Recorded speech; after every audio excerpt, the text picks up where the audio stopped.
بسم اللہ الرحمن الرحیم۔ حضرت ابو ہریرہ رضی اللہ تعالی عنہ کی روایت ہے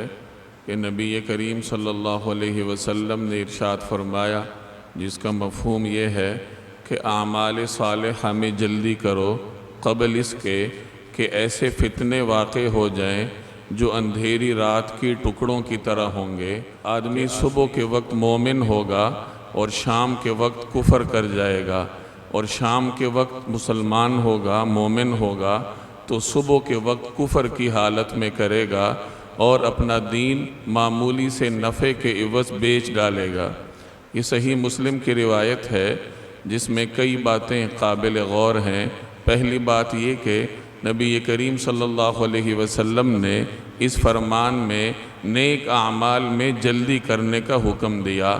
دنیا تغیر پذیر ہے، ہر وقت اس میں تبدیلی واقع ہوتی رہتی ہے۔ آج اگر آپ کو نیک اعمال کرنے کی فرصت ہے تو ممکن ہے کل کو یہ فرصت نہ ہو، توفیق نہ ہو، بیماری کی وجہ سے، مصروفیت کی وجہ سے، فتنوں کی وجہ سے، یا عمر کی مہلت ختم ہونے کی وجہ سے، یا کسی بھی دیگر وجوہات کی بنا پر ممکن ہے کہ نیک اعمال کرنے کی توفیق نہ رہے۔ تو آج اگر اللہ نے نیک اعمال کرنے کی فرصت دی ہے تو اس میں جلدی کرنی چاہیے اور نیک اعمال کرنے کی فکر ہونی چاہیے۔ دوسری بات یہ کہ اس روایت میں نبی کریم صلی اللہ علیہ وسلم نے کچھ فتنوں کی نشاندہی فرمائی، کچھ فتنوں کی پیشن گوئی فرمائی کہ وہ فتنے ایسے ہوں گے جیسے اندھیری رات کے ٹکڑے ہوتے ہیں، یعنی ان فتنوں کے واقع ہونے کی خبر اور وجہ کسی کو معلوم نہیں ہوگی کہ یہ فتنے کیوں آئے، کیسے آئے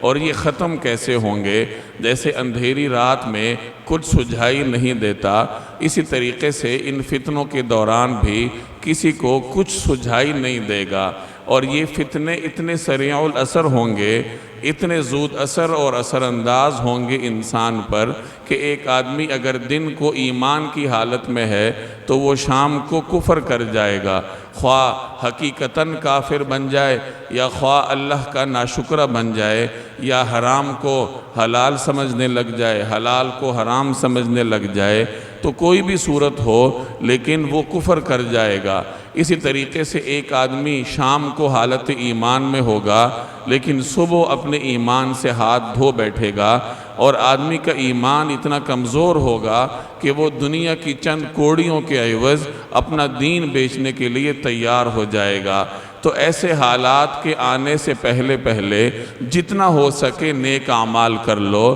اور یہ بھی کہا جا سکتا ہے کہ نیک اعمال کرنے کی وجہ سے ایسے حالات میں انسان کو اللہ تعالیٰ عافیت سے رکھے گا۔ گویا اس روایت میں فتنوں کے آنے کی خبر بھی ہے اور ان فتنوں سے بچنے کا علاج بھی ہے کہ ایسے فتنے آنے والے ہیں جو اندھیری رات کی طرح ہوں گے، کثرت سے ہوں گے، انسان پہ اثر انداز ہوں گے، اور ان فتنوں سے بچنے کا نسخہ یہ ہے کہ نیک اعمال میں جلدی کرو، نیک اعمال کی عادت ڈالو، اور ان نیک اعمال کی برکت سے اللہ تبارک و تعالی آپ کو ان فتنوں سے محفوظ رکھے گا۔ اللہ تعالی عمل کرنے کی توفیق دے۔ اللہ